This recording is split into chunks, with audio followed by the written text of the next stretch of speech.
Your Excellencies, distinguished guests, ladies and gentlemen, and dear friends, good morning and welcome to Day 2 of the 21st edition of the Doha Forum.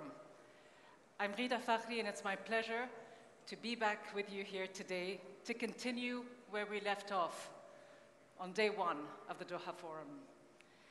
Day 1 provided us with important discussions and important statements from the political leaders who gathered here with us at the start of this forum, including the Secretary General of the United Nations, who once again reiterated his call for urgent action to prevent a catastrophe, a humanitarian catastrophe in Palestine.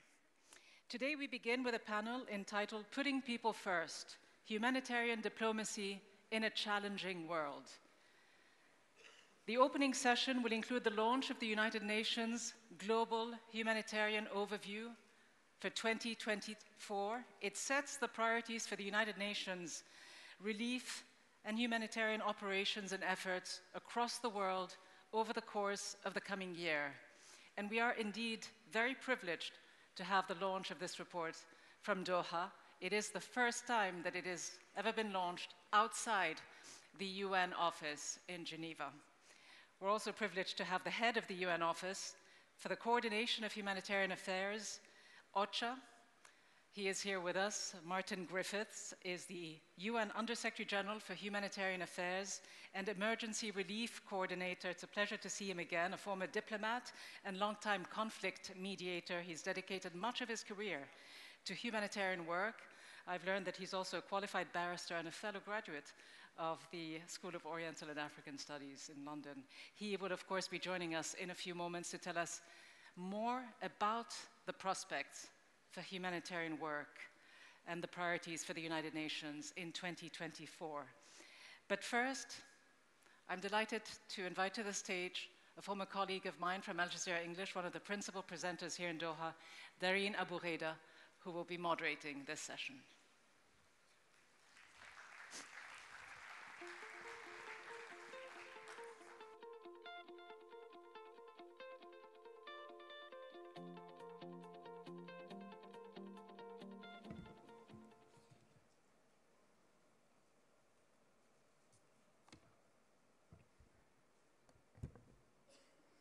Good morning, everyone. Thank you so much for joining us this morning, and welcome to the launch of the 2024 Global Humanitarian Overview here in Doha. I'm Dareen Abu Gheda, principal presenter with Al Jazeera, and as you just heard, I'll be your moderator for this really timely and very important event. On behalf of the Doha Forum and the United Nations Office for the Coordination of Humanitarian Affairs, OCHA, again, a very warm welcome to those of us in the room who are joining us in person, and also those who are joining us via live streaming on the Doha Forum website. So before we get started, I'll just briefly explain the format of today's proceedings. In the opening segment, we'll first hear remarks by His Excellency Dr. Mohammed Al-Khulaifi, who's the Minister of State at the Ministry of Foreign Affairs of the State of Qatar. And that will be followed by the United Nations Secretary General Antonio Guterres, who will deliver his remarks via video message. We'll then have a short intervention from His Excellency Mr. Abshir Omar Jum'a, who's the Minister of Foreign Affairs and International Cooperation of the Federal Republic of Somalia, followed by Mr. Martin Griffiths, who's the Undersecretary General for Humanitarian Affairs and the Emergency Relief Coordinator, who will then be presenting the 2024 Global Humanitarian Overview.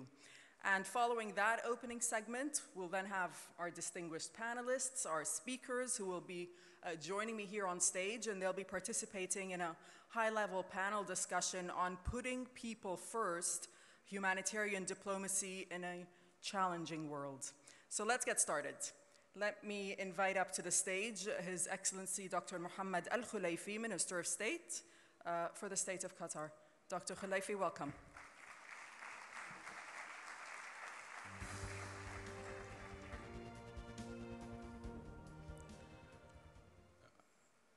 Excellencies, distinguished guests, ladies and gentlemen, good morning.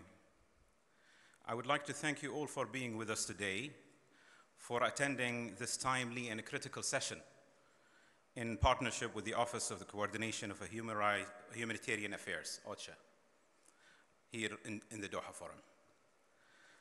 In a world filled with unprecedented challenges, we must come together to tackle those obstacles that hinders our ability to provide aid and assistance to those in need. Let us first acknowledge that there are some challenges that need to be presented. First, there is a loss of trust in the effectiveness of international institutions and multilateral actions. In a time when a global cooperation is critical, there is a skepticism surrounding the ability of these institutions to bring about positive change. Second, there is a high cost associated with most relief and development models. And third, there is a donor fatigue that is growing as a problem. We witness a decrease of the level of enthusiasm among donors to contribute to the humanitarian causes, which can have a devastating consequences for those who demand our support. And finally, it appears that the humanitarian works being politicized, which in the specific case, the aggression on Gaza, has led to the collective punishment, discriminate attack against the civilians, and it's a tragedy that we can witness sometimes that the innocent, or the tragedy when the innocent civilians have become victim of the political agendas. The current military attacks or assault on Gaza has led to a tragic reality. The statistics speaks by itself. Over 17,000 people were killed, with women and children associated more than 70%. More than 40,000 people have been injured, and 1.9 million of the people were intentionally displaced. At least 107 places of worship were severely damaged, and no students were at schools. And there is no access to water, and half of the population of Gaza are starving. As crisis continues to unfold, that there is a number of shifts in a way that we work and can improve the way that we work. To begin, we must engage with the private sectors in humanitarian efforts, their resources, expertise, and we always say that innovation and the innovation can complement the work of international communities or international organizations and governments. And we also need to ensure that the humanitarian actions should remain impartial and free from political influence. In addition, embracing innovation and technology helps in how we deliver aid and assistance. From advanced logistics to data-driven decision-making, these tools can help us to work more efficiently and effectively, ultimately saving lives of those in need. It is about reaching out to those who are most vulnerable, giving voices to the voiceless, and rebuilding not just the physical infrastructure, but also their dignity, hope, possibilities, and a better tomorrow. Thank you very much.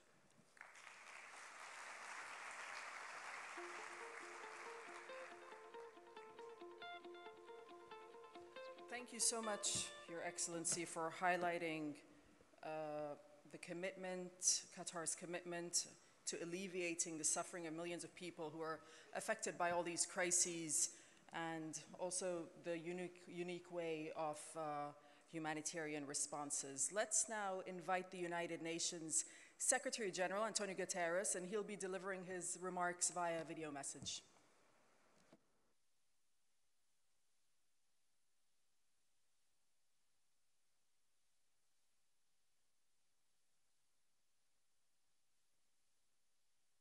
"2023 saw human suffering on an epic and heartbreaking scale. Brutal conflicts and climate chaos are making life a hell on earth for millions of people around the world. Civilians caught in the line of fire, being injured or killed. People fleeing within and across borders in search of safety. Communities battered by earthquakes, floods, fires and droughts. Women, men and children dying of hunger and preventable disease. But within these whirlwinds of crisis, you can find glimmers of hope. The women and men of the humanitarian community are staying and delivering in some of the world's most dangerous places. In 2023, they overcame enormous barriers to reach 128 million people with food, shelter, medicine, water, sanitation and protection. And they did so with a fraction of the support they need, just 1/3 of the $57 billion required. This represents the worst funding shortfall for humanitarian operations in years. We cannot continue doing more with less. In 2024, we are counting on donors' generosity to turn the tide. United Nations and our partners are seeking $46 billion to help 181 million people in need. Donors must pull out all the stops to get there. We also need far more investment to build resilience and strength in vulnerable communities so they can withstand shocks and crises. And we need to redouble global efforts to address the climate crisis and forge political solutions to the conflicts that are inflicting widespread misery and death. We cannot turn our backs on human suffering. Let's make 2024 a year of help and hope for people in desperate need.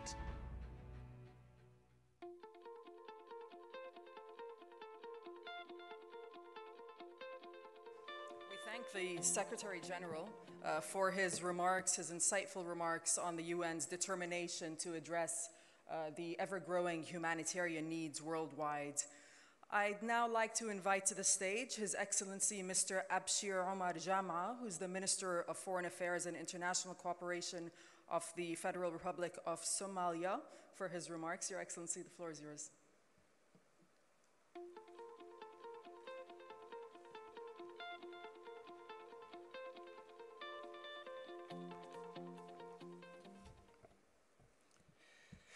Bismillah ar-Rahman ar-Rahim.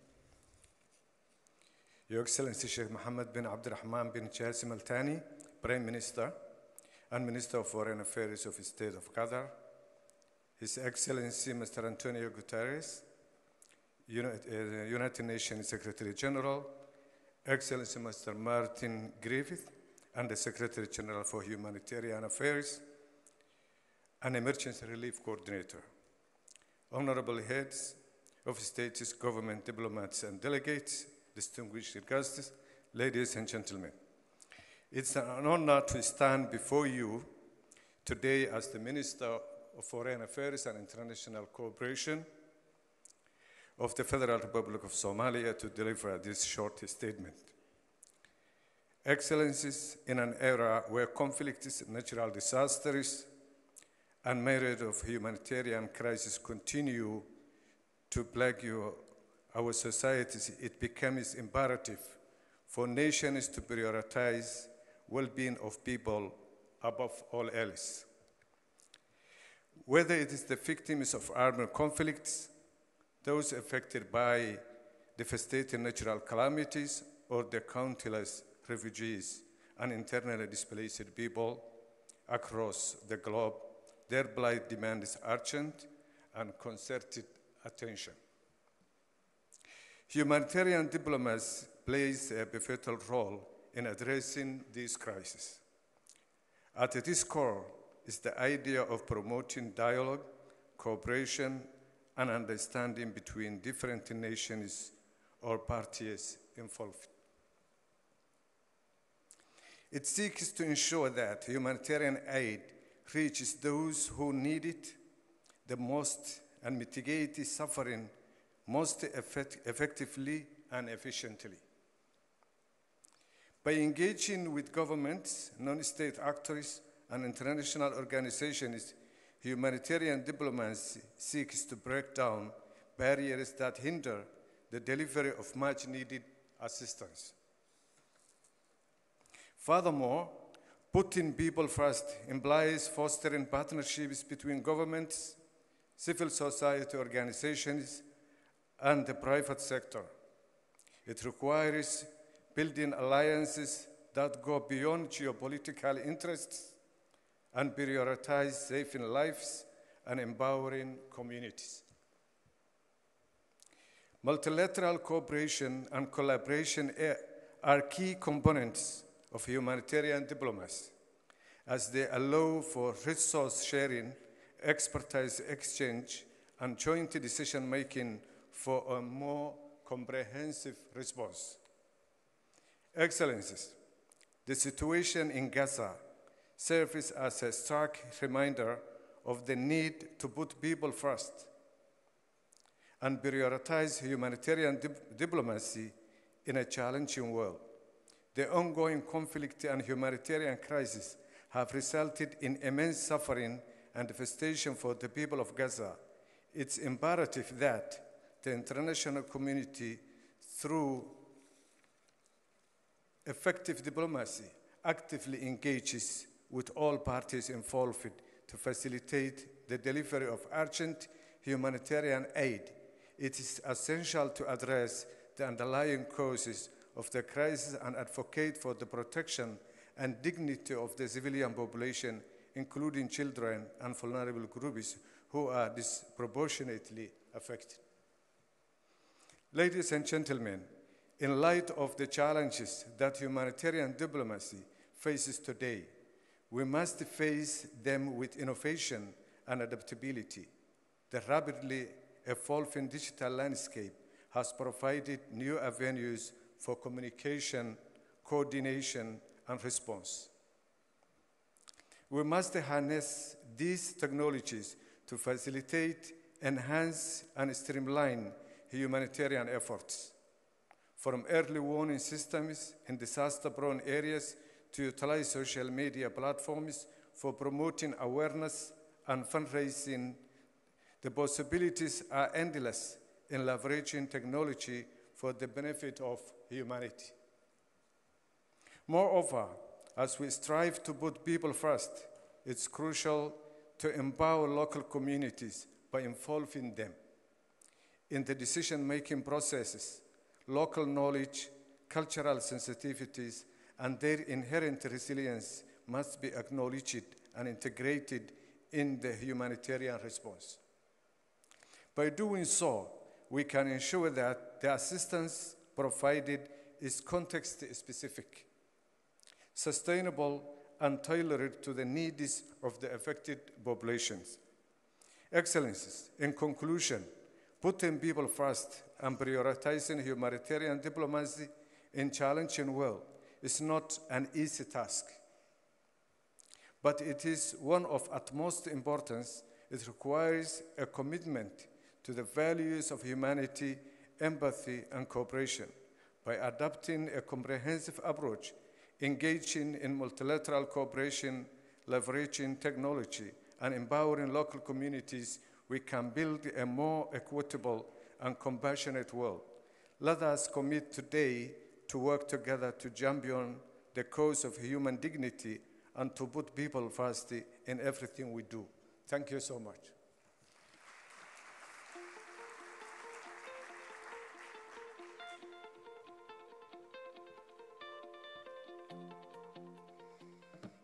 Thank you, Your Excellency, for providing that perspective from Somalia on the current humanitarian needs and all the operations. Thank you for your time. Let's now invite up Mr. Martin Griffiths, who's the Under-Secretary General for Humanitarian Affairs and the Emergency Relief Coordinator, who will be presenting the 2024 Global Humanitarian Overview.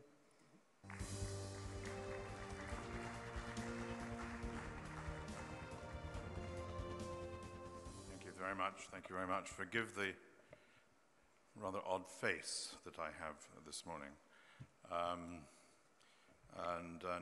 And allow me to start with an unscripted part of my remarks.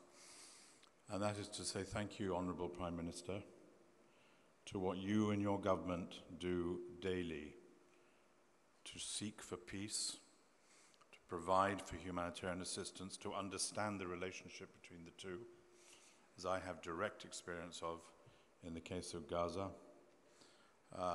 It is not a coincidence that this is the first ever humanitarian global overview presented outside Geneva by one of my successors than to be here in Gaza. We are hugely in your debt due to your creative diplomacy, your humanitarian diplomacy, your political diplomacy, but the generosity that goes with it. So thank you very much indeed, and thank you for being here with us today. It's a great honor for us. Thank you.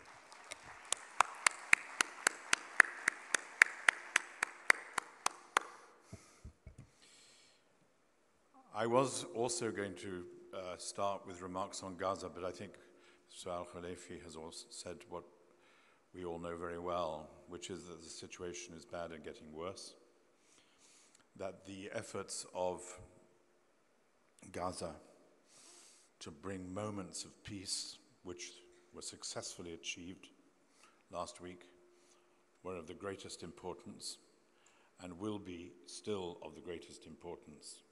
And the very facts of the destruction and of the intensification of the military operation that we have been hearing about in the south of Gaza and the threats to neighboring countries only makes the prospects and the priorities and the importance and the creativity of your efforts all the more important. We are relying on you, and we know that you can be relied upon. Thank you very much.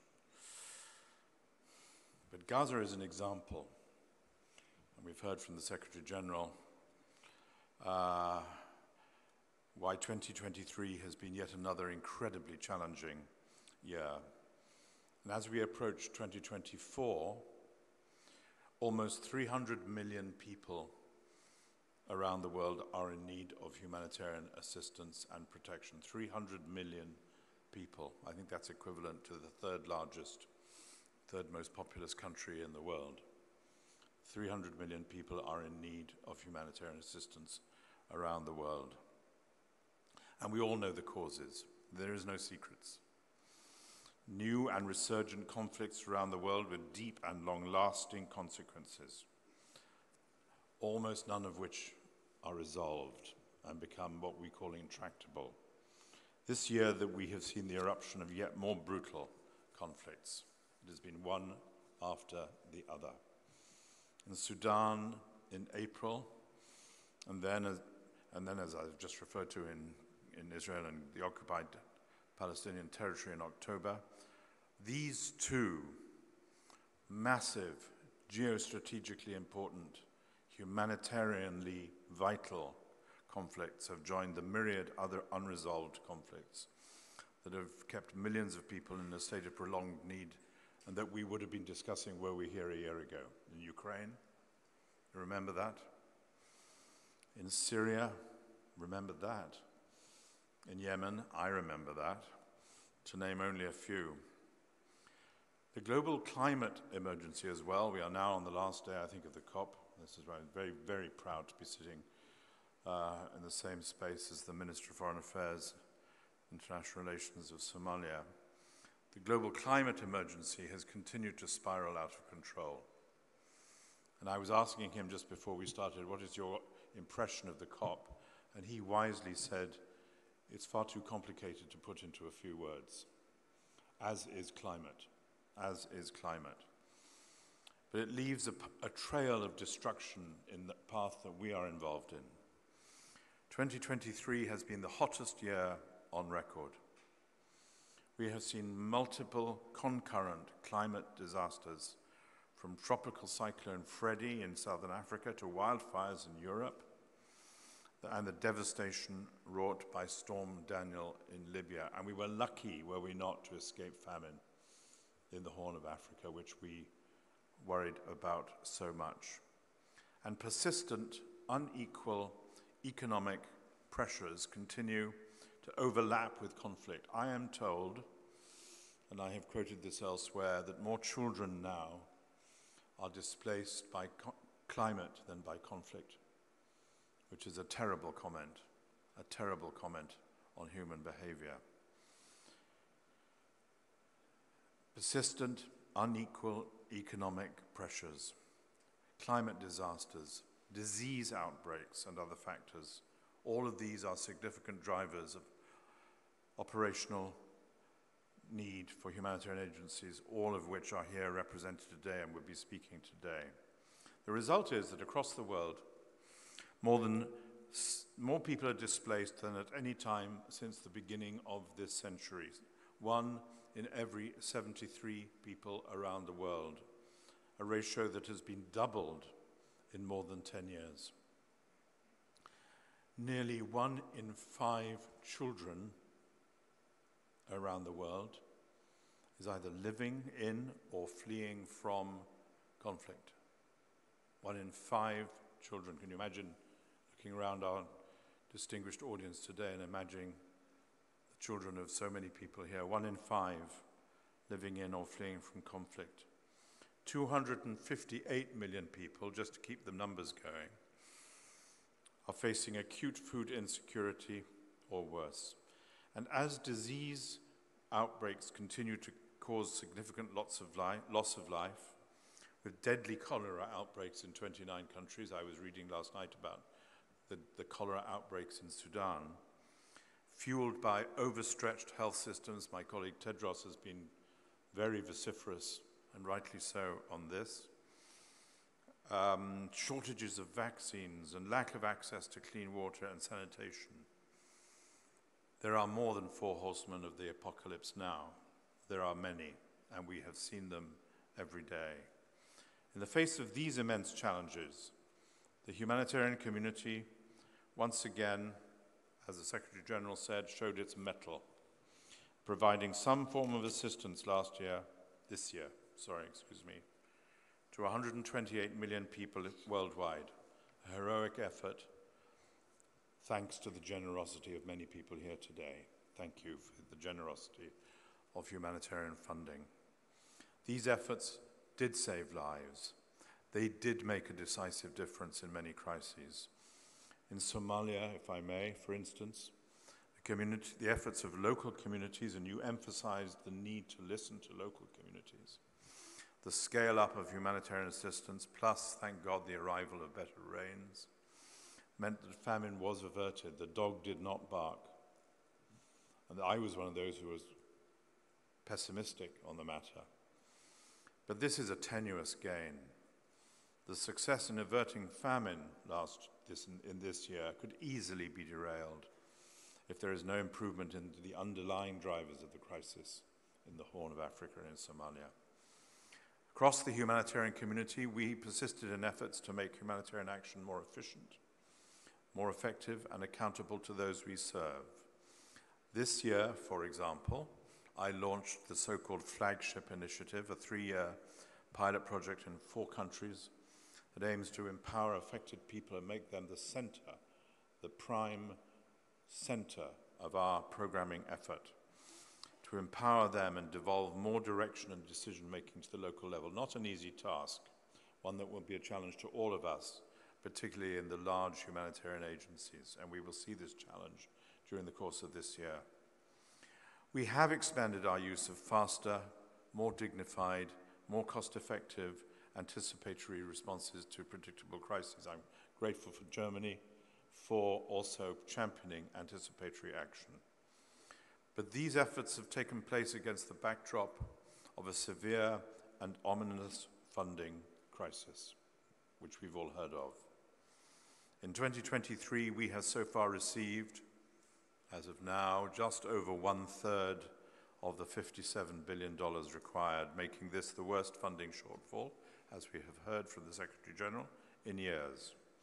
For the first time since 2010, we will have received less funding than in the previous year. It has always gone up, it's flattened. It's flattened not, I should add, because of Ukraine, because the generosity of the major donors has protected the aid for other parts of the world. It's flattened because the needs have also grown. But we fear for the worst for next year.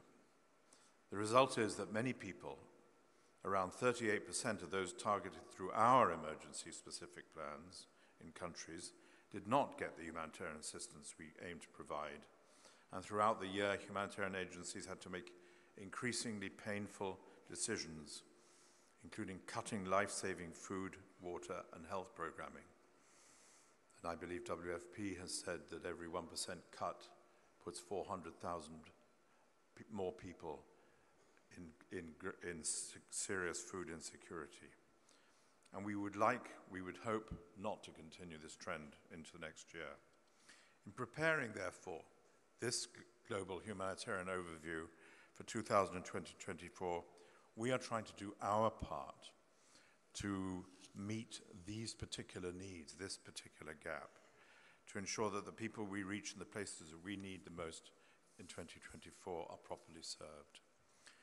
We have worked hard with robust, evidence-based appeals anchored in comprehensive analyses of needs, with an even more disciplined focus on the most urgent, on life-saving, focusing down, boundary setting, looking at life-saving needs as the overwhelming priority. The result is that we will be targeting fewer people in 2024 than in 2023. And we are appealing for less money. And this is the first time that this has happened in recent years. And it's not because there is no need, it is because we have had to prioritize urgent life-saving need as our core business. And we've had to make the assumptions to make money more efficiently spent, the use of cash, for example. In return today, of course, therefore, on behalf of more than 1,900 humanitarian partners around the world, in this great process that produces country-based humanitarian response plans, what our ask for 2024 is $46 billion, still a lot of money, but a lot less than the $57 billion that we asked for in 2023. And I congratulate, and I know exactly the difficulties that many agencies have gone through in countries with host governments to reduce those numbers.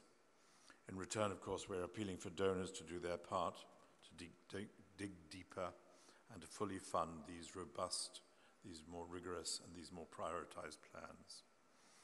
We're issuing a wider call to action. Humanitarian assistance cannot be the entire solution. Everyone needs to be part of this process. It is not something that you hand the baton on from one community to the next. It is one we share from the outset.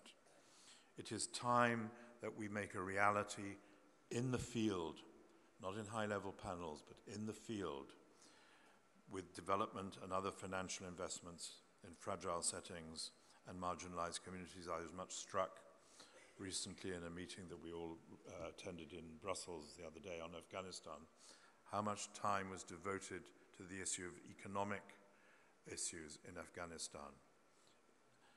It was a surprise, I think, to me and to many others, and not to say there are not many other, perhaps even more important issues in Afghanistan, but looking at economics, making ourselves in the humanitarian community economically literate has become essential. It is time to redouble our efforts to look at the root causes of humanitarian need, conflict, climate change, and economic dynamics. And it is time to look at ways back, durable solutions. Robert Piper of the United Nations system is one very much involved in that. We must all be part of the process of looking at ways back for people. I am one of those, many of you in the room are among them, who have gone to IDP camps where people have been staying for 10 or more years. I was in Myanmar in August, and a woman there who'd spent the last 12 years in that IDP camp from which she could not escape, was not allowed to escape, had still not been able to find the basics of life. Certification for the 3 children that she had born, resilience, help with livelihoods. 10 years, 11 years in an IDP camp is a failure of our system. More than ever, it's time to put everyday people, the Minister has spoken, particularly the most vulnerable and those affected by crisis, at the center of our discourse. Diplomacy, hence the title, and decision-making. And diplomacy also links us, I think, to the kind of approach that Qatar applies to crisis. It applies diplomacy, it applies generosity, it applies leverage, and it applies a partnership. This year, we've yet again seen the critical role played by humanitarian diplomacy in overcoming certain barriers. When Security Council authorization lapsed for cross-border UN assistance into northwest Syria, diplomatic outreach enabled bilateral understandings to ensure aid could continue. I think it's still fragile. I was receiving a message this morning that it's still fragile. We should keep a very close eye on it. The renewal of the Bab al-Hawa crossing point is our immediate aim. Without it, we will be operating at a minimum. But we did get that agreement through diplomacy. Urgent diplomatic efforts, of course, continue non-stop. Here we are in the capital of those efforts in relation to the tragic situation in Gaza. And as the Doha Forum is discussing this year, we're facing an increasingly multipolar, fragmented, competitive, and unstable world, an angry world, in fact, an angry world. It's a world in which we're seeing the multiplication of state and non-state actors, with 175 million people estimated now. Alain Delattre is no doubt in the room from Geneva Call, now believed to be living under the control of armed groups. It's a world that is increasingly globalized, increasingly interconnected, in which a crisis in one place affects millions of people in other places and precisely provides the challenges to multilateral action and stability that Mr. Al-Khalifi talked about at the outset. And my answer to that in these challenging times, more vigorous diplomatic action is required in support of swift humanitarian response and the interventions that have become not optional, not nice to have, but imperative. This needs to happen much more frequently. We as a community need to engage much more diligently and with dynamic creativity with the other parts of the international communities in the day response to crisis to reach the people and communities whose lives have been so brutally turned upside down. Look at Sudan. Look at how the humanitarian situation is unrolling, unspooling in front of us in the context of so little in the context of political diplomatic progress. We have to engage with that. We have to make our voice heard, and we have to make our contribution that we can make without being politicized. This is why my office, the clunkily named UN Office for the Coordination of Humanitarian Affairs, and our colleagues in the Interagency Standing Committee are putting humanitarian diplomacy at the center of our strategy for the coming years, drawing on the wealth of expertise in that committee, the links, the networks, the knowledge, the experience, the influence that they have. But we cannot do it alone. If we are to overcome the increasingly complex challenges to humanitarian action, which we will see in 2024, and we will be having a bad report at the end of this year, unless a miracle happens, then it's all of us, just as in Gaza, it's all of us, need to come together to play our part. After all, Honourable Prime Minister, absent solutions, the most important role the international community can play in crisis is to do everything possible to save lives, to reconfirm humanity, to reconfirm that we are, at our core, humane and thoughtful and generous. Thank you very much.